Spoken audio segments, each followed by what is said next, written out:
आज हम शुरू करने जा रहे हैं क्लास 10 का एक न्यू चैप्टर जिसका नाम है एपी। एपी का मतलब होता है एरिथमेटिक प्रोग्रेशन। एरिथमेटिक प्रोग्रेशन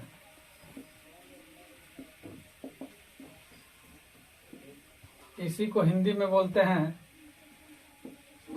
समांतर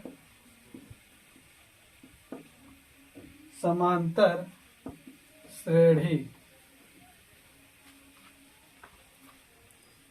तो एपी का इंट्रोडक्शन जानने से पहले हम जानते हैं कुछ अनुक्रम के बारे में जान लेते हैं। ठीक है, तो ये हो गया अनुक्रम एवं श्रेणी। अनुक्रम एवं श्रेणी के बारे में जान लेते हैं उससे पहले। ठीक है, इसी को इंग्लिश में बोला जाता है sequence and series. Sequence and series. अनुक्रम कहते किसको है? सबसे पहले अनुक्रम की परिभाषा जान लेते हैं। अनुक्रम कुछ नियम के अंतर्गत पदों को सजाना अनुक्रम कहलाता है। कुछ नियम के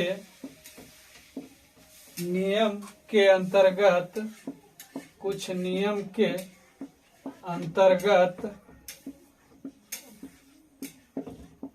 पदों को सजाना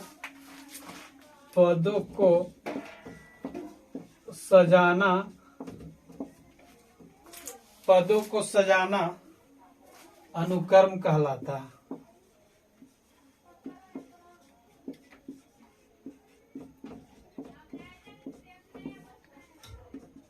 अनुक्रम कहलाता है। ठीक है, जैसे में एग्जाम्पल ले लेते हैं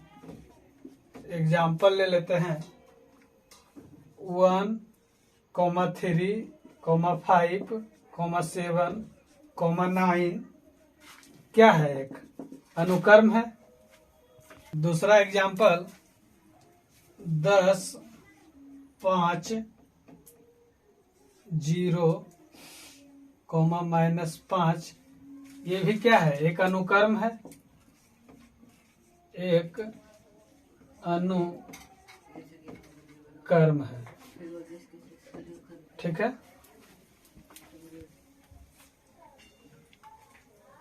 अब यहाँ हम लिखते हैं अनुक्रम के प्रकार। अनुक्रम के प्रकार। ठीक है, अनुक्रम मुख्यतः कितने प्रकार के होते हैं? 2 प्रकार के। अनुक्रम मुख्यतः 2 प्रकार के होते हैं। 2 प्रकार के होते हैं। पहला है परिमितीय अनुक्रम। परिमितीय अनुक्रम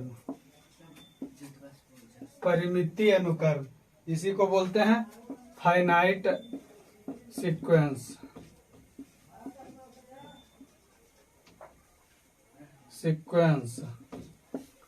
दूसरा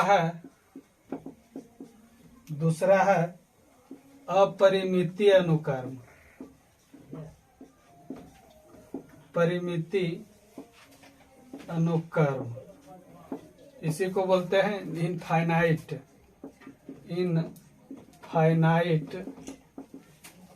सीक्वेंस। हो गया। अब परिमिति अनुक्रम की परिभाषा जान लेते हैं। ठीक है, यहाँ पे लिखते हैं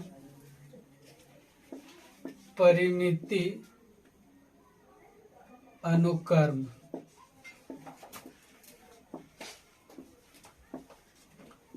परिमिति अनुक्रम वैसा अनुक्रम जिसमें पदों की संख्या निश्चित हो। वैसा अनुक्रम वैसा अनुक्रम जिसमें पदों की संख्या निश्चित हो। पदों की संख्या निश्चित हो। पदों की संख्या निश्चित हो उसे कहते हैं परिमितीय अनुक्रम। एग्जाम्पल में लिख लेते हैं 1, 3, 5, 7, 9, 11। ठीक है। दूसरा है, पहला हम लोग परिमितीय अनुक्रम जान लिए थे। अब अपरिमितीय अनुक्रम। अपरिमितीय अनुक्रम, इसकी परिभाषा लिखते हैं। इसका परिभाषा है वैसा अनुक्रम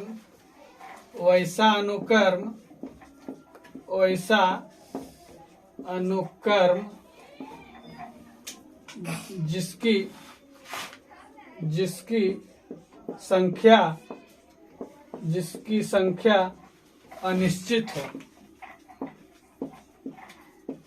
अनिश्चित हो उसे अपरिमितीय अनुक्रम कहते हैं। ठीक है। इसका एग्जाम्पल है 1, 3, 5, 7 ...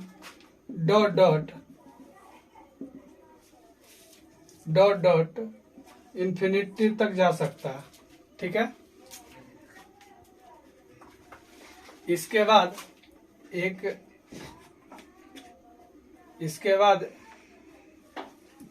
एक पद के बारे में जान लेते हैं। ठीक है। पद कहते किसको है? अनुक्रम के सदस्य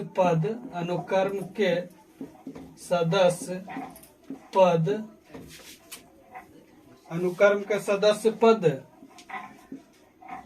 कहलाते हैं। अनुक्रम के सदस्य पद कहलाते हैं। ठीक है। इसे TN या AN के द्वारा सूचित किया जाता है। AN के द्वारा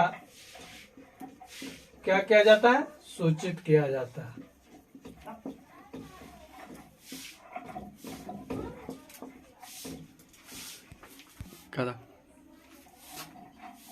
पद का एग्जाम्पल है 5, 9, 13 और 17, ...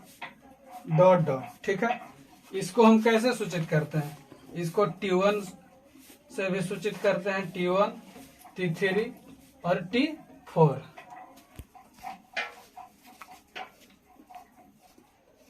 इसको हम TN बराबर AN बराबर Nवा पद, इसको हम बॉक्स में घेर देते हैं। इसको याद रखना है। TN को ही AN कहते हैं और बराबर उसी को Nवा पद कहते हैं। ठीक है। और क्वेश्चन से, ठीक है, कुछ क्वेश्चन है TN बराबर 3x प्लस 1 हो तो परिभाषित अनुक्रम के 3 पदों को लिखे। हो तो परिभाषित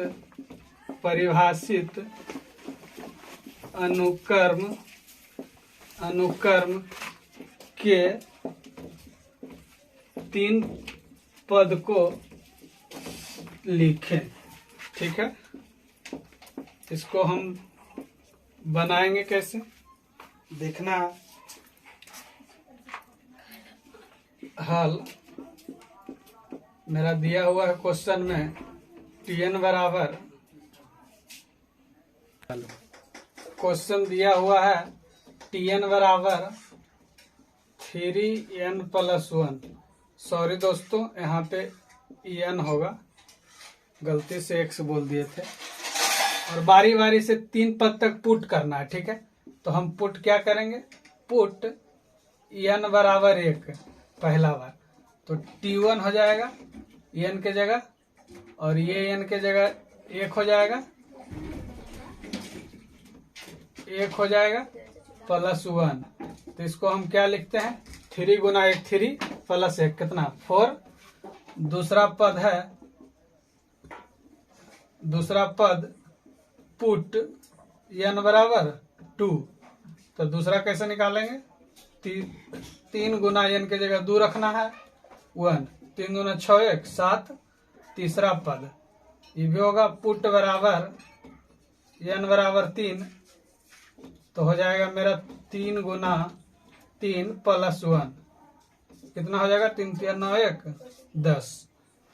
और बाकी अगले क्वेश्चन में अगले वीडियो में डाल देंगे।